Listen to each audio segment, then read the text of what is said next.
Bismillahirrahmanirrahim. Assalamualaikum warahmatullahi wabarakatuh. Ketemu lagi dengan saya, Tini Budiartini dari SMA Negeri 1 Bojong Soang, Kabupaten Bandung, Provinsi Jawa Barat. Pada kali ini saya akan melanjutkan pembahasan tentang akuntansi sebagai sistem informasi. Sekarang kita lanjutkan tentang standar akuntansi. Standar akuntansi yaitu prinsip-prinsip akuntansi yang telah dipilih dan dituangkan dalam bentuk ketentuan resmi sebagai acuan utama praktik akuntansi di lingkungan atau negara tertentu.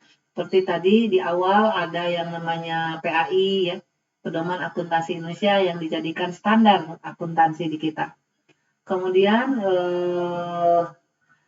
prinsip-prinsip akuntansi, semua konsep, ketentuan, prosedur, metode, dan teknik yang tersedia secara teoritis ataupun praktis dipilih atas dasar kerangka konseptual oleh badan penyusun standar, kemudian maka dibentuklah standar akuntansi. Kemudian ini ada ketentuan untuk praktek yang tidak diatur dalam standar akuntansi, termasuk peraturan badan otoritatif lain, kebiasaan, dan konvensi.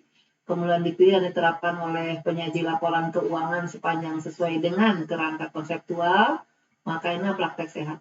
Jadi standar akuntansi dengan praktek sehat digabungkan sehingga jadilah prinsip akuntansi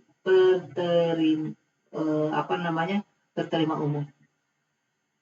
Kemudian selanjutnya, siapa saja pihak yang akan memakai atau yang membutuhkan informasi akuntansi. Ada yang disebut dengan pihak intern, ada yang disebut dengan pihak ekstern. Pihak intern itu adalah pemakai informasi akuntansi seperti yang ada di dalam perusahaan itu sendiri, seperti pimpinan perusahaan ataupun manajer perusahaan. Nah, itu intern. Kalau ekstern, contohnya ada pemilik. Pemilik itu ternyata masuk ke dalam ekstern, atau di luar pihak, di luar perusahaan yang membutuhkan informasi akuntansi. Kemudian ada investor. Investor itu orang yang akan menanamkan uangnya di perusahaan tadi. Jelas orang bila akan menanamkan uang di satu perusahaan, orang tersebut atau investor tersebut harus tahu dulu bagaimana kondisi keuangan dari perusahaan tadi ya. Kemudian yang ketiga ada karyawan. Jadi walaupun karyawan perusahaannya ya, itu ada disebut sebagai karyawan perusahaan tadi, tapi nggak masuk atau tidak dimasukkan ke dalam pihak intern, tapi dimasukkannya ke dalam pihak ekstern. Kemudian ada kreditur. Kreditur itu orang yang akan memberikan pinjaman. Kemudian ada pemasok. Pemasok itu orang yang menyediakan ya barang. Kemudian pelanggan, kemudian pemerintah dan masyarakat. Pemerintah nanti ini akan hubungannya dengan pajak ya. Kemudian masyarakat. Masyarakat memerlukan informasi akuntansi untuk menilai perkembangan perusahaan, terutama yang berkaitan dengan kontribusi perusahaan terhadap perekonomian nasional. Karena perusahaan-perusahaan itu merupakan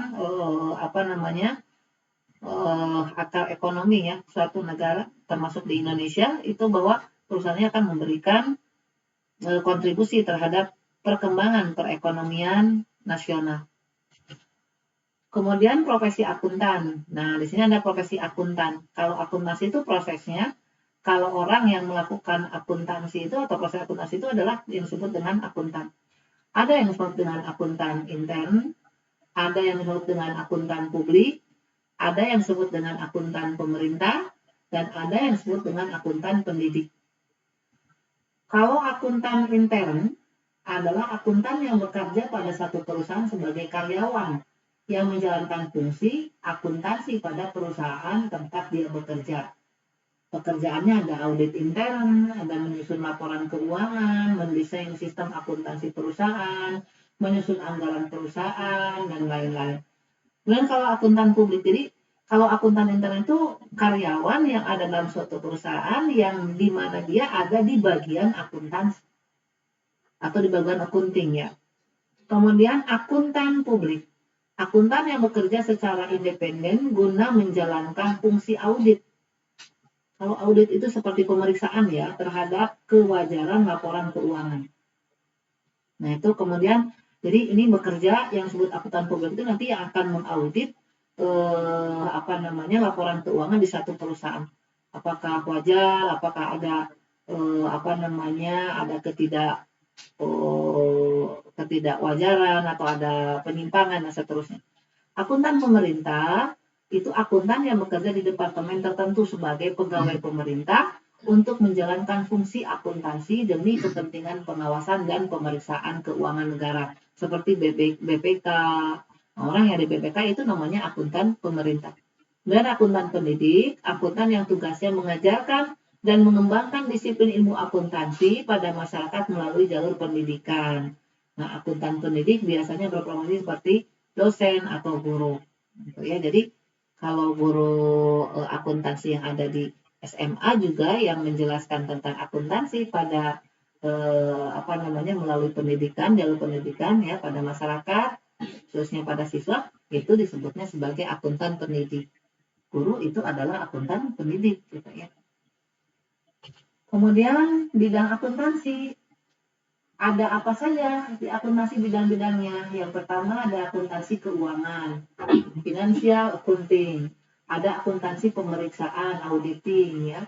Ada akuntansi biaya, cost accounting, ada akuntansi manajemen, accounting, ada akuntansi perpajakan, ada akuntansi anggaran, ada akuntansi pendidikan, akuntansi pemerintahan, akuntansi sosial dan seterusnya.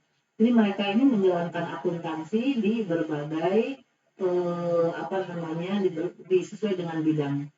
Contoh akuntansi keuangan, bidang ini menangani masalah pencatatan transaksi dalam satu perusahaan dan juga menangani penyusunan laporan keuangan secara periodik dari catatan-catatan tersebut. Jadi akuntansi keuangan itu adalah akuntansi yang melakukan proses akuntansi di satu perusahaan, itu intinya. Dan akuntansi pemeriksaan, bidang ini menangani pemeriksaan catatan-catatan akuntansi secara bebas. Kemudian yang mengaudit itu ya, akuntansi biaya menekankan masalah penetapan dan pengendalian biaya. Akuntansi manajemen menggunakan data historis maupun data tafsiran untuk membantu manajemen dalam operasi sehari-hari dan perencanaan operasi mendatang.